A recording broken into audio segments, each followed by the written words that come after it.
ચંચલમ હિ મન કૃષ્ણ પ્રમાથી બલવદ દૃઢમ તસ્યાહમ નિગ્રહમ મન્યે વાયુરીવ સુદુષ્કરમ. ગીતાજીમાં પણ અર્જુને આ વાત કહી છે કે પ્રભુ આપ કહો મન સ્થિર કરો, મન લગાવો, પણ પ્રભુ આ મન કેવું છે? ચંચલમ હિ, પરમ ચંચલ છે, બલવદ દૃઢમ, દ્રઢ છે, તાકાતવાન છે, એને નિગ્રહ કેમ કરો? મનના ભરોસે જીવનને ન મૂકતા, કારણ કે આ મન ભટકાયા જ કરશે. કોઈ મહાપુરુષની આજ્ઞાના ભરોસે જીવનમાં ચાલજો. આપણે ત્યાં એટલે જ આજ્ઞા લેવાય છે, કારણ કે મનને તો એમ છે કે આજે કરું કાલે ના કરું, આજે 56 ભોગ ધરું કાલે મિશ્રીમાં ધરું તો ચાલે. લોકો ઘણી વાર પૂછે ને કે આ ના કરીએ તો ચાલે. મનનું તો એવું જ છે, એક દિવસ ધામધૂમથી સેવા કરી, ભાઈ અઠવાડિયું રજા પાડી. હવે મનનો તો આ જ સ્વભાવ છે. અને એટલા માટે મનના ભરોસે સેવા નહીં, આજ્ઞાના ભરોસે સેવા કરી. ભલે મારી ઈચ્છા નથી, ભલે આજે મારું મન નથી, પણ મારા ગુરુની આજ્ઞા છે, મહાપ્રભુજીની આજ્ઞા છે, મારા માથે એમને ઠાકોરજી પધરાયા છે, ક મને પણ મારે તો સેવા કરવી જ જોઈએ, મારે તો મારા નિત્ય નિયમ પાળવા જ જોઈએ. આજ્ઞાના ભરોસે કરશો તો ધર્મ જીવનમાં રહેશે. મનના ભરોસે કરશો તો મન તમને ક્યારે સતત આધ્યાત્મિક બનેલું નહીં રહેવાનું. કારણ કે મનને પાપમાં સહજ આકર્ષણ છે, સહજ પાપ તરફ ઢળી જાય છે. પાણી જેવું છે, એને પાણી ઢોળાય જ્યાં ઢાળ હોય ત્યાં જતું રહે. આ મન પણ એવું છે, જ્યાં ઢાળ દેખાય બાજુ જતું રહે. ઉત્તમ થવા માટે પ્રયાસ કરવો પડે છે, બગડવા માટે કોઈ મહેનત કરવાની જરૂર નથી, પણ ઉત્તમ જીવન જીવવું છે. હું ઠાકોરજીને જોઈને રાજી થઉં છું, પણ મને જોઈને ઠાકોરજીને પણ પ્રસન્નતા થાય, મારે એવું જીવન બનાવવું છે. અને ઉત્તમ થવું હશે તો પ્રયાસ કરવો પડશે, નિગ્રહ કરવો પડશે, ક્યાંક પોતાની જાતને કોઈ ઉત્તમ સંકલ્પો સાથે બાંધવા પડશે. કોઈ ગ્રંથ, કોઈ ગુરુ, કોઈ સ્વરૂપ, કોઈ મંત્ર, કોઈ પંથ, ક્યાંક એ જીવનની ડોરને બાંધી રાખવી પડશે, નહીં તો મન ગમે ત્યાં ભાગી જશે. ઇન્દ્રિયો જેમ ઉપનિષદે સમજાવે છે ને કે રથની લગામ આપણા હાથમાં હોય તો આપણે ઈચ્છે ત્યાં રથ લઈ જઈએ, પણ લગામ છૂટી જાય તો પછી ઘોડાઓ જાય ત્યાં લઈ જવું પડે. આ જીવન પણ એવું જ છે. ગોપોના ભરોસે મનને મૂકીને ગયા, કઈક ઉત્પાત થશે. આવ્યા છે કંસ પાસે, વધાઈ આપી નંદ બાબાએ, જો આટલા વર્ષો બાદ મારે ત્યાં બાળકનો જન્મ થયો છે. કંસે પણ વધાઈ આપી કે તમને ખૂબ વધાઈ હો. ત્યાંથી વસુદેવજીને મળવા માટે પધાર્યા નંદ બાબા. સમાચાર આપ્યા, વસુદેવજી કે મારું બાળક છે, એ મારું જ છે બાળક. નંદ બાબા કે હા મારું બાળક એ તમારું જ છે ને, હું ક્યાં ના પાડું છું.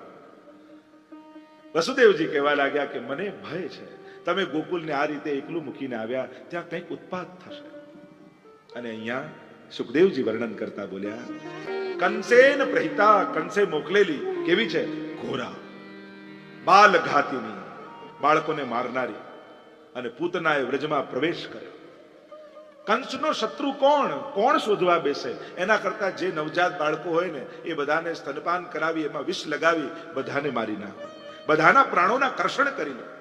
અને કહેવાય છે કે પૂતના સ્તન પર વિષ લગાવી જે નવજાત બાળકો વ્રજમાં હતા એ બધાને વિષપાન કરાવી એના પ્રાણોનું કર્ષણ કરી લીધું.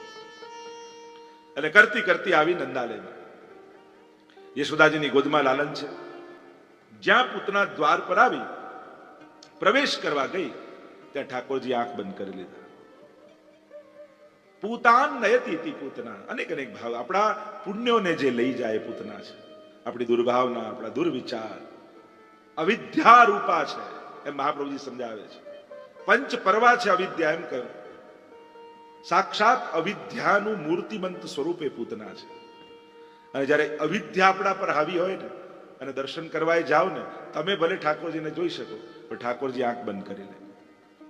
ભાગવતજીએ લખ્યું છે પૂતના પ્રવેશી તો પ્રભુએ નેત્રો બંધ કરી લીધા.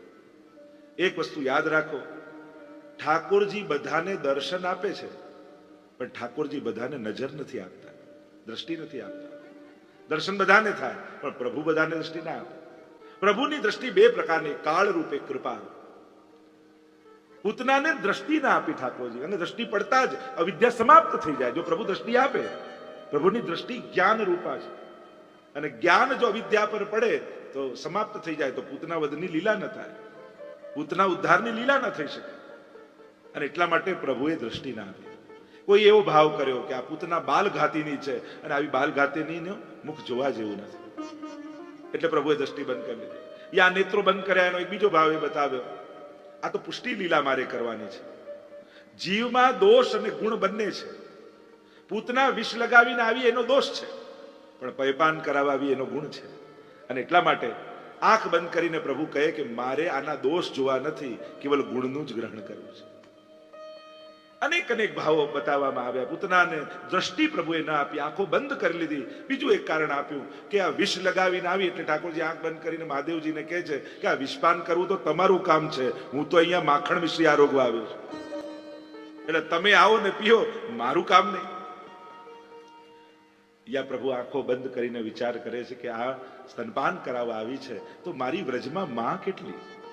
એક દેવકી, બીજી રોહિણી, ત્રીજી યશોદા, તો શું આ ચોથી માં છે? અને ચોથી માં છે. માં જેવી ક્રિયા કરી છે. એક વસ્તુ યાદ રાખો, પૂતનાએ સેવા નથી કરી, પણ સેવા કરવાની ખાલી ક્રિયા કરી છે. ઘણા લોકો કે ભાવ ન હોય ને સેવા કરો તો ફળ મળે. અરે પૂતના જે વિષ પાય છે એને જો માની ગતિ ભગવાન આપતા હોય તો તમે ભલે ભાવ વગર પણ ક્રિયા કરો છો સેવાની, તો ઠાકોરજી એને નિષ્ફળ નહીં જવા. એની ક્રિયા માં જેવી છે, ભાવ માં જેવો નથી. એમ આપણી સેવા રીત પ્રીત વ્રજજન કી, જનહિત જગ પ્રગટાઈ, પ્રગટ ભય માર્ગ રીત દિખાઈ. આપણી રીત અને પ્રીત વ્રજજન જેવી છે. તો કદાચ પ્રીત નથી, પણ રીત તો છે ને. મહાપ્રભુજીની રીતથી સેવા કરીએ છે ને, તો ઠાકોરજી તમારી ક્રિયા જોઈને પણ તમને વ્રજભક્તોનું સુખ આપશે.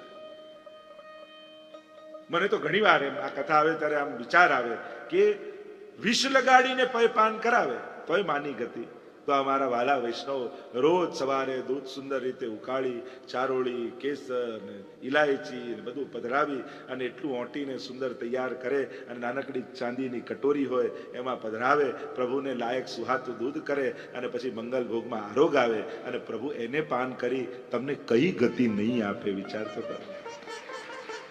વિષ લગાવીને પયપાન કરાવે એને જો આવી ગતિ, તો જો ભાવથી જે દૂધ ધરે પ્રભુ એને શું નહીં આપે? ક્રિયાઓ ભલે નાની હોય પણ એના ફળ નાના નથી. દરેક વખતે ક્રિયાઓ જેટલું જ ફળ મળે એ તો મર્યાદામાં છે કે આટલા જાપ કરો તો આટલું ફળ, આવા યજ્ઞ કરો તો આટલું ફળ. પુષ્ટિમાં તો રાઈ જીતની સેવા કો ફલ માનત મેરુ સમાન. ક્રિયાઓ નાની છે પણ અનુકરણ કોઈ બહુ મોટાનું છે. તમે જે અનુકરણ કરો છો ને, આપણા અંદર કઈ વ્રજભક્તો જેવો ભાવ નથી, પણ વ્રજભક્તોનું અનુકરણ આપણે કરીએ છીએ. પુષ્ટિ માર્ગમાં તો લકીર પીટવાના ઉત્સવ છે. ગોકુલનાથજીના પ્રસંગમાં આવે છે ને, ગોકુલનાથજી બિરાજ્યા હતા, કોઈ વૈષ્ણવે કે સેવામાં જવાના છે એમ કહ્યું તો કહ્યું કે સેવા તો બાપ બેટા કર ગયે, એ તો લકીર પીટ દે. અને ગોકુલનાથજી રાજી થઈ ગયા કે લકીર પીટવું, એમનું અનુકરણ કરવું મહાપ્રભુજી ગુસાઈજીનું, આનાથી મોટું બીજું સૌભાગ્ય શું હોય? એટલે લકીર પીટવાનો એ દિવસે ઉત્સવ મનાવ્યો ગોકુલનાથજી કે અમે અનુકરણ કરીએ છીએ, એમના પગલે ચાલીએ છીએ. કેટલું મોટું સૌભાગ્યની વાત છે. અને એટલા માટે આપણે ઉત્તમ નથી, પણ આપણા ગુરુ સર્વ સમર્થ છે અને એમને બતાવેલો પ્રકાર સર્વોત્તમ છે. અને એ પ્રક્રિયાથી જ્યારે સેવા કરીએ છીએ ત્યારે ઠાકોરજીને સેવામાં બેસેલા બહેનમાં આ ફલાણા બહેન, ફલાણા ભાઈ એ નથી દેખાતા, પછી તો એમને વ્રજભક્ત જ દેખાય છે કે કોઈ ગોપી મારી સેવા કરી રહી છે, કોઈ ગોપ મને લાલ લડાવી રહ્યો છે. આવો ભાવ ઠાકોરજીને થાય છે. અને એટલા માટે આપણી આંખે ને આપણી ભાવે તો ઠાકોરજીને જોઈએ છે. ક્યારેક પ્રભુની નજરે પોતાને જુઓ તો ખબર પડે કે તમારા માટે ઠાકોરજીને કેટલો અહોભાવ. પ્રભુ ક્યારે પણ લૌકિક દ્રષ્ટિએ તમને જોતા નથી. આપણી અંદર ઘણી વાર લૌકિક દ્રષ્ટિ આવી જાય પ્રભુ માટે, પ્રભુની પદાર્થો માટે, એની સામગ્રી માટે, એની સજાવટ માટે. આપણી અંદર એના પ્રત્યે લૌકિક ભાવ આવે, પ્રભુને ક્યારે પણ આપણા પ્રત્યે લૌકિક ભાવ આવતો નથી. અને આટલા માટે એનો વિવેક મહત્વનો છે. પૂતના આવીને પ્રભુએ નેત્રો બંધ કરી લીધા. અનેક એના ભાવ બતાવ્યા છે. આનું મુખ જોવા જેવું નથી એટલે પ્રભુએ નેત્રો બંધ કર્યા. એવા અનેક ભાવો આચાર્યો અને મહાપુરુષોને વિચારકોએ પૂતનાનું મુખ ન જોયું એના ભાવ બતાવ્યા. પ્રભુ તો કૃપા દ્રષ્ટિ વાળા છે. પૂતના પ્રવેશ કરે છે નંદાલયમાં. મહાપ્રભુજી કહે પૂતના અવિદ્યા છે. પંચ પરવા 5 પ્રકાર છે: દેહાધ્યાસ, પ્રાણાધ્યાસ, ઇન્દ્રિયાધ્યાસ, અંતઃકરણાધ્યાસ અને સ્વરૂપ વિસ્મૃતિ. અવિદ્યાના આ 5 પર્વ છે. એટલા જુદા જુદા અસુરો આવશે ને, એ અસુરો નથી, વ્રજભક્તોના હૃદયમાં રહેલા આ અધ્યાસો છે. એટલે કે ભગવાન એ અધ્યાસની મૂર્તિ એને ખંડિત કરી દરેકના હૃદયમાંથી અધ્યાસને દૂર કરે છે. મૂળ કાપી નાખો તો ઝાડ આપમેળે સુકાઈ જાય. એમ આ જે મૂર્તિમંત અધ્યાસો છે એ જો કપાઈ જાય તો કોઈની અંદર એ વૃત્તિઓ જાગૃત ન રહે, અને તો જ રાસનો અનુભવ થઈ શકે. અને એટલા માટે રાસ લીલા માટે વ્રજભક્તોને સિદ્ધ કરવા આ અધ્યાસોને સમાપ્ત પરમાત્મા કરે છે. દેહાધ્યાસ, દેહને જ જાત માનવી, દેહ જ છે, એનાથી પર બીજું કઈ જ નથી. ખાઓ પીઓ ને મજા કરો, મર્યા પછી કોણ જોવા આવવાનું છે? કેવલ આ દેહાભિમાની વૃત્તિ એ દેહાધ્યાસ.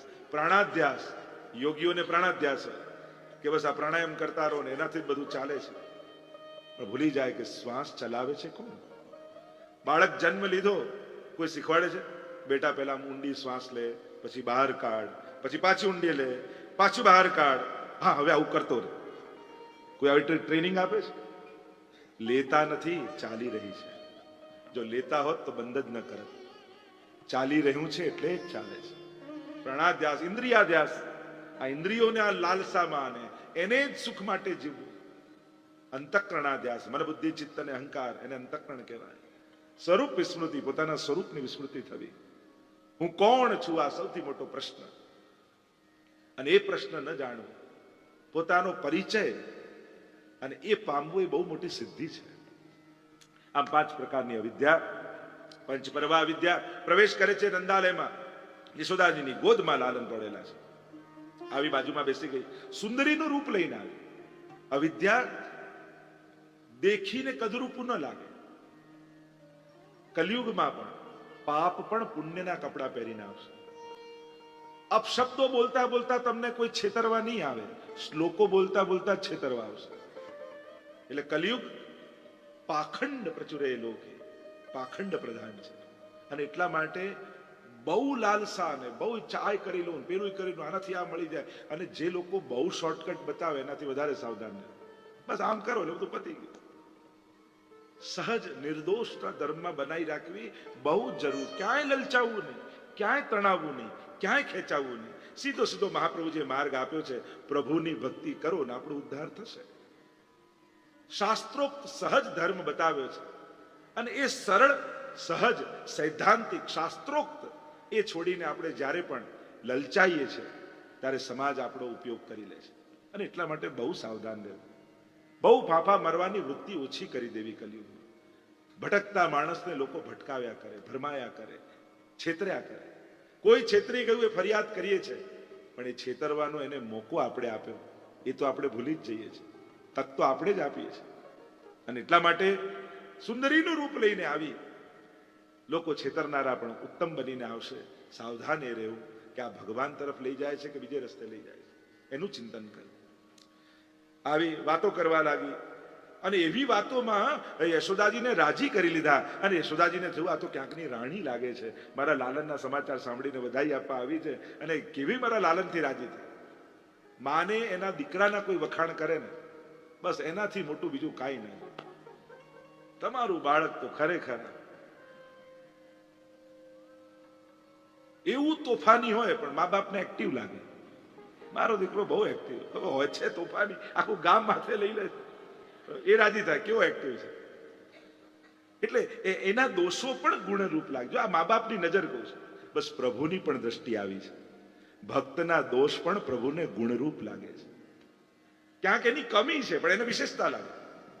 લોકો સ્કૂલમાં લઈ જાય ને તો ફરિયાદ આવે કે પહેલી વાર સ્કૂલે લઈ ગયો એટલે ટીચરને એમ કે એમ તો ડાયો છે, ક્યાંક આગળ બાજુમાં બેસાડજો, અને તોફાન કરે ને તો બાજુવાળાને લાફો મારજો, પછી છાનો માનો બેસી જશે. આને સુધારવા પેલા મારવાનું. પણ આ માં છે, આની દ્રષ્ટિ છે અને સહજ છે. પ્રભુની પણ આવી દ્રષ્ટિ ભક્ત માટે છે. અને એવા પ્રસન્ન થઈ ગયા યશોદાજી. એટલામાં કંઈ ગૃહ કાર્ય યાદ આવ્યું એટલે લાલનને લીધા, પૂતનાના ખોળામાં આપ્યા, અને પૂતનાને કહ્યું થોડી વાર આને સાચવો ને, હું હમણાં થોડું ગૃહ કાર્ય કરીને આવું ને. પૂતનાને જે જોઈતું તું મળી ગયું. ચારે બાજુ જોવા લાગી, કોઈ જોતું તો નથી ને, અને લાલનને લઈને પોતાના સ્તનપાન કરાવવા લાગી. અને પ્રભુ તો કહે કે તું જે ભાવે ધરે હું સ્વીકાર કરું છું. પૂતનાના પ્રાણોના કર્ષણ પરમાત્માએ કર્યા છે. સામુંચ મુંચિતિ પ્રભાષણી, છોડ છોડ કરીને બૂમ પાડીને પૂતના પોતાના મૂળ વિકરાળ રૂપમાં આવી 6 કોસ લાંબી થઈને પડી.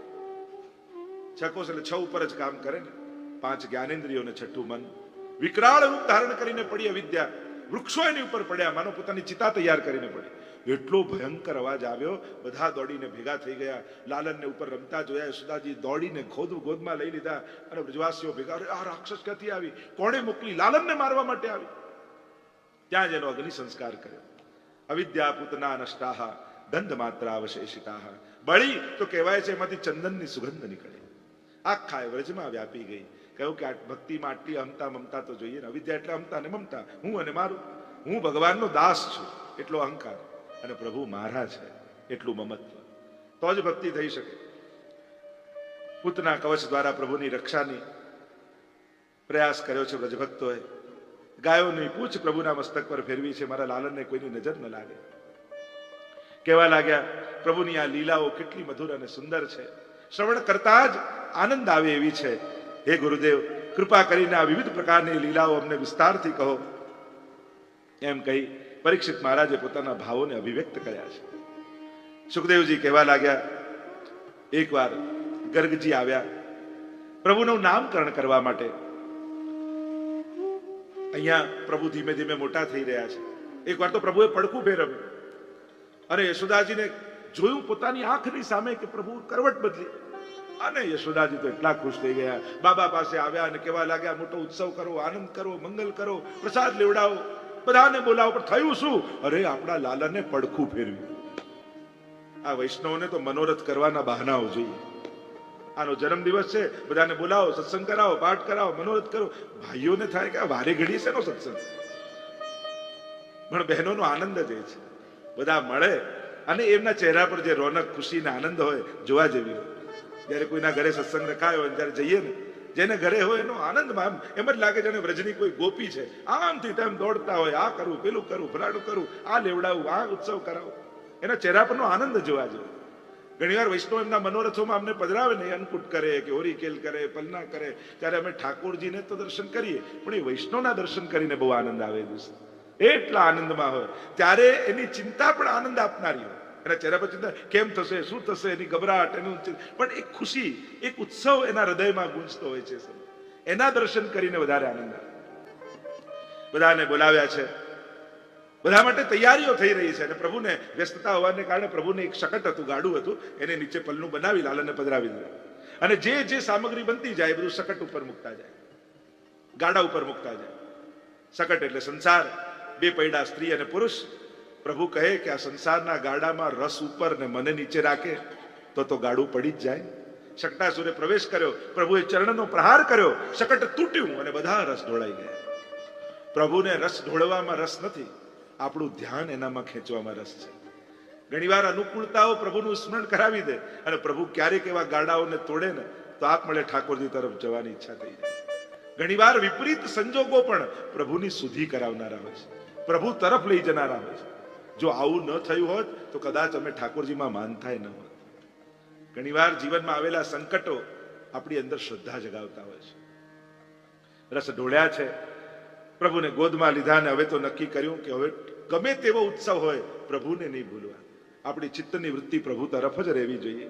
મહાપ્રભુજીએ સમજાવ્યું, વ્રજભક્તોની લૌકિક આસક્તિનો આ લીલા દ્વારા ઠાકોરજીએ નાશ કર્યો.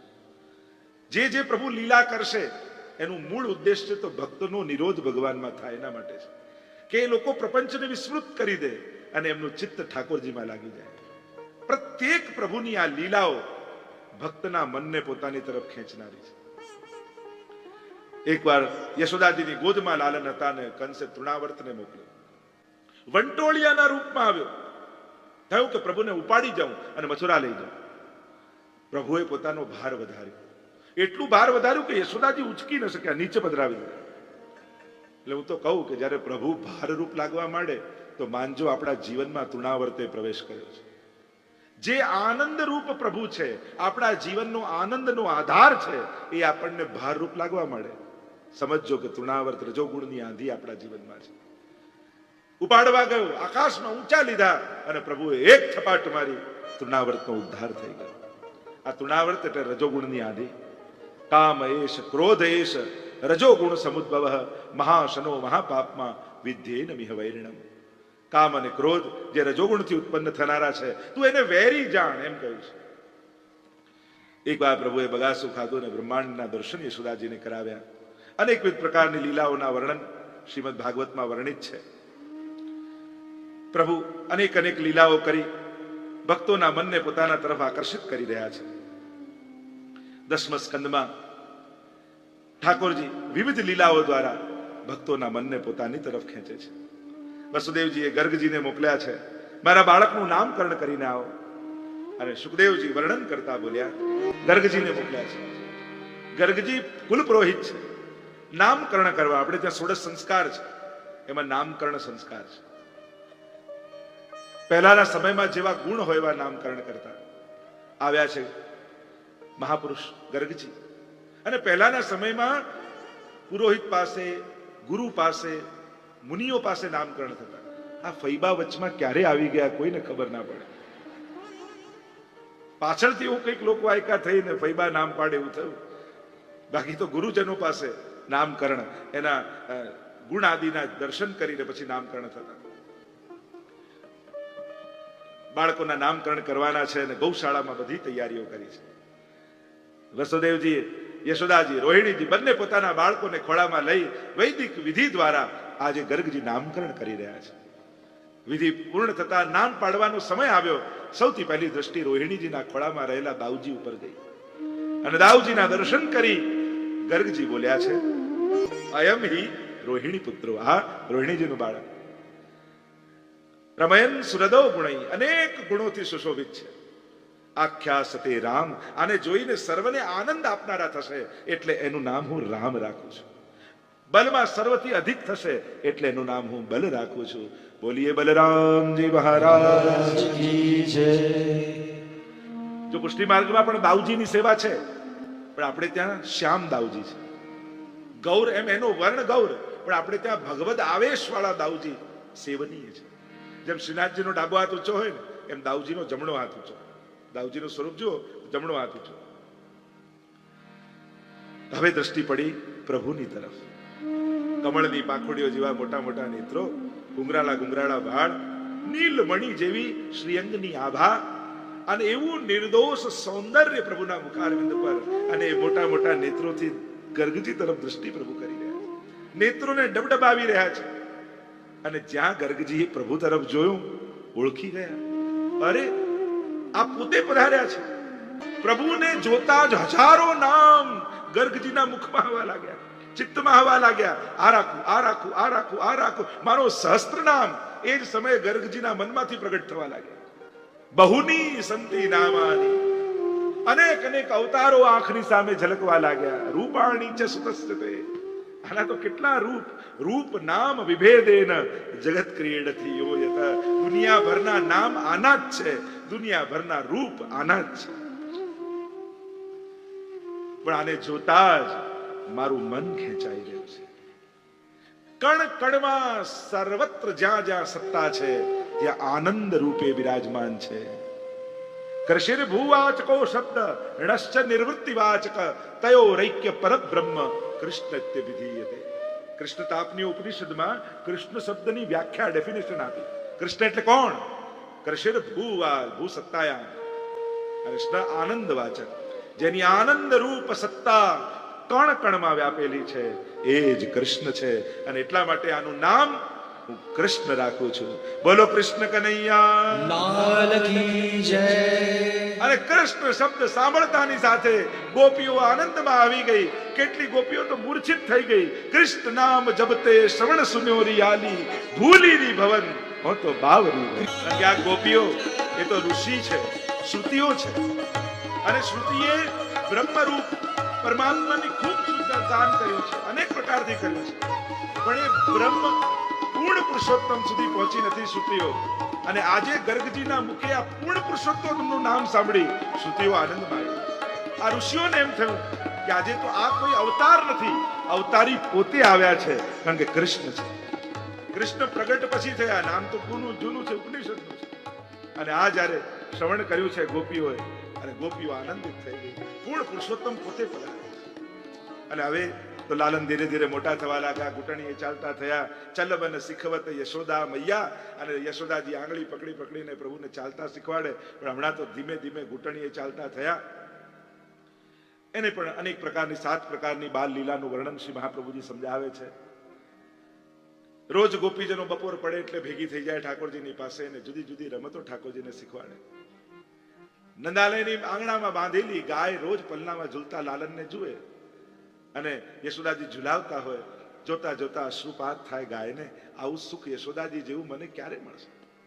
ધન્ય યશોદા ભાગ્ય તિહારો. આવું સુખ ક્યારે મળે? જો વિચાર તો કરો, મહાપ્રભુજી કેવી કૃપા કરી. યશોદાજીને તો 11 વર્ષ ને 52 દિવસ જ સેવા મળી, પણ મહાપ્રભુજીના સેવકો ભાગ્યશાળી છે કે જેના ઘરે 50-50 વર્ષથી સેવા બિરાજે છે, પેઢીઓથી સેવા બિરાજે છે. એટલે યશોદાજી કરતા પણ મોટું સૌભાગ્ય તમારું છે. ઠાકોરજી તો બધાના મનોરથો પૂરા કરવા માટે પધાર્યા છે. એકવાર ઘૂંટણીએ ચાલતા ચાલતા ગાય બેઠી હતી, એની પાસે જઈને શિંગડા પકડી લીધા.